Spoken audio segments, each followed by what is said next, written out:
In 2017, Pope Francis stressed the need for ongoing formation for couples before and after marriage. Marriage, the Pope reflected, is a vast, complex and delicate apostolic field which requires the full energy and enthusiasm of the Church. In line with the Pope's call, Archbishop Anthony Fisher has initiated this as a Sydney ministry and project titled The Joy of Love.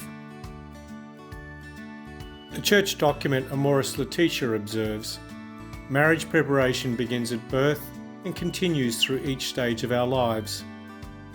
All solid, life-giving and flourishing adult relationships, including and especially marriage, is built on skills, knowledge, experience and support developed as children and into adulthood. With this in mind, the joy of love is captured in a 5-stage framework. The first stage is that of self-awareness, the primary school years, ages 5 through 12. This stage focuses on friendships and relationships outside the family circle and an increasing awareness of the complexity of relationships. The second stage is that of positive relationships, the secondary school years, ages 13 through 18. This stage focuses on friendship, peer pressure and a sense of belonging, and a significant focus on physical changes, appearance, and the increased interest in personal identity, romantic relationships, and intimacy. Stage 3 is that of flourishing partnerships, the post-school years into young adulthood.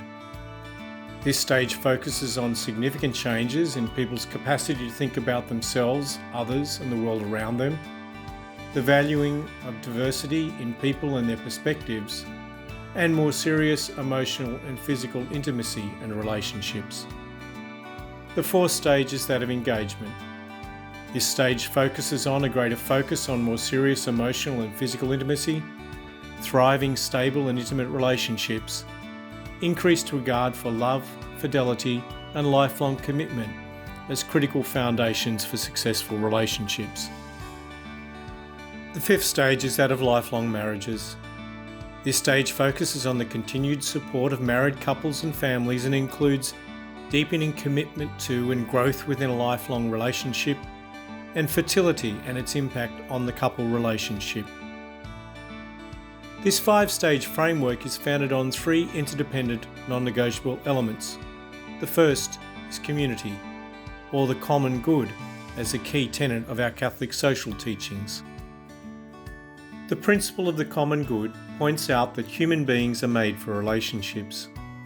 We live in a web of relationships and can only thrive and reach our potential in relationship with others. We are family members, community members, we may belong to work and social groups, and we need a sense of belonging in order to thrive and grow. The second element is family. This reflection from Evangelium Vitae. The first and fundamental structure for a human ecology is a family founded on marriage, in which the mutual gift of self as husband and wife creates an environment in which children can be born and grow up. And the third element, couples. Pope Francis, speaking in 2017, observed, "The goal of engagement preparation consists in helping couples to know and to live the reality of marriage as it is intended to be celebrated, so that they are able to make this celebration a stage of their journey of faith." The joy of love has a number of objectives, most importantly, to develop skills, knowledge and faith-based programs, courses and experiences aligned to the critical stages of relationship and marriage development, to increase the involvement of the local church and school in the formation and support of stronger marriages and families, and to increase the number of marriages, in particular sacramental marriage, increase the number of children born into married households, and reduce the incidence of marriage breakdown. In 2021, 3 working parties have formed with the aim to develop a series of initiatives, initially 1 per stage, aimed at addressing the project objectives and forming and informing flourishing relationships. As part of its 10-year plan of success, Catholic Care Sydney is committed to being the backbone of the development and implementation of the joy of love.